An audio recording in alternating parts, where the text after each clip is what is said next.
Қайырлы күн достар, менің арнама қош келдіңіздер. Бүгін біз осындай қамыры оқтаусыз жайылатын карамельный медовик жасайтын боламыз. Менімен бірге болыңыздар. Алдымен біз балымызды водяной баняда ертіп алатын боламыз. Үстіне ас содамызды салып, жақсылап араластырамыз. Мына біздің балымыз сапалы бал болатын болса, мына сода салған кезде біздің балымыз осындай аппақ болып, пышный болып көтеріледі. Қазір мынандай болып аппақ болып осындай түске енеді. Ендігі біз балымызды осындай түске енгенше дейін водяной баняда ұстайтын боламыз. Осындай карамельный қоңырқай түске ену қажет. Мына біздің балымыз дайын. Үстіне ендігі осы сары майымызды салып, барлығын араластырып, ерігенше суығанша кішкене қойып тұрамыз. Ендігі біз жұмыртқамызды миксерлейтін боламыз. Бөлме температурасында тұрған жұмыртқамызды қантымызды қосып,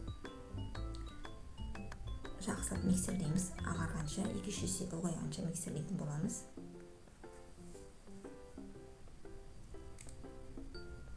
Мына біздің массамыз ағарып, ұлғайып, көтерілді.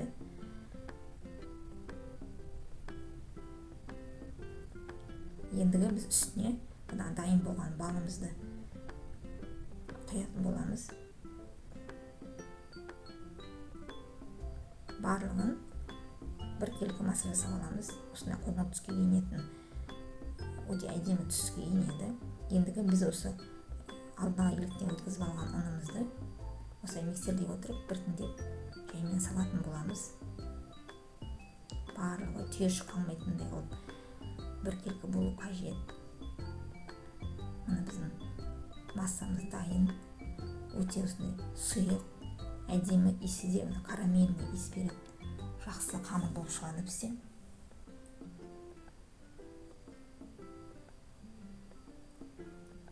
Енді осы қамырымызды біз пісіріп алатын боламыз. Мен осындай арнайы квадратный формада пісіретін боламын. 4-5 қасық құйып, барлығын жайып пісіретін боламын. Сіздер қаласаңыздар дөңгелек 24 диаметрлік формада пісірсеңіздер, өте биік, осындай әдемі медовый торт шығатын болады. Тапсыз қарсасаңыздар, сондай да болады жасауға. Мына осы тегістеп жайып шығамыз. Қатты жұқада емес, қалың да емес, орташа жағылу қажет бізде. Барлығы біркелкі тегіс болу қажет.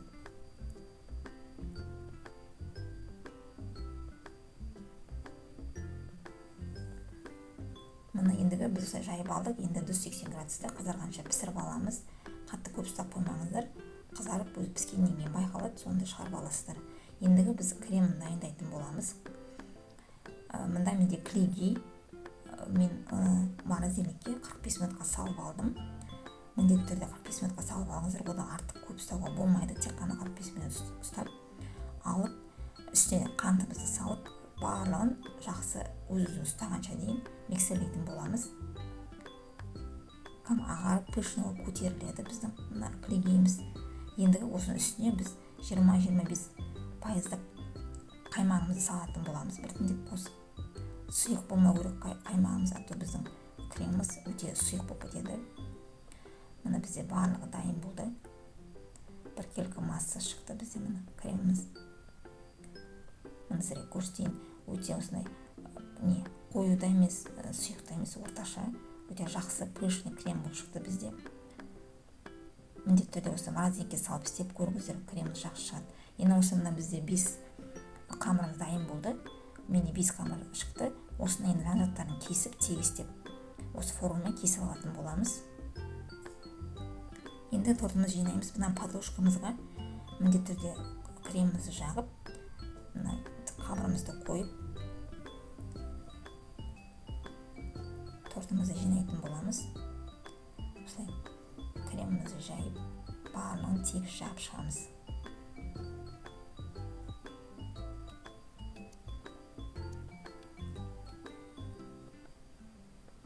Осылай келесі қамырымызды да қойып, рет-ретімен қатарына осылай барлығын қойып, кремімізді жағып аламыз.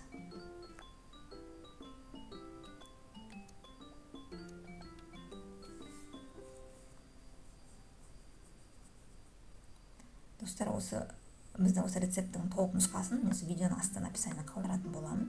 Сол жерден барлығын көре аласыздар. Енді мына біз кесіп алған мына қамырымыздың блендерге салып уақыттап үгітіп алатын боламыз.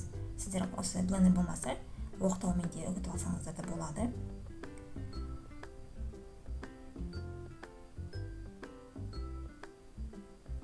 Мына біздің үгітіп алған неміз дайын. Ендігі біз осы жан-жағының барлығын сеуіп торымызды қаптап шығатын боламыз. Мен ортасын аздап ашық қылып қалдырамын. Сіздер қалауыңызша жауып тастасаңыз да, толықтай жапсаңыздар да болады. Мына мен ортасын ашық қалдырып, сіздер қалауыңызша әлесеңіздер болады. Мен осылай қалған креммен әрлеп шықтым. Осы видеом сіздерге ұнаған болса, міндетті түрде арнама тіркеліп, лайк басып, комментарий қалдыруды ұмытпаңыздар.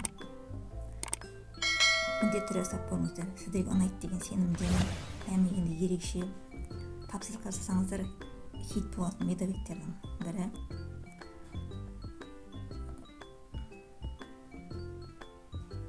Кескенде де қазір жұмсақ кесіледі.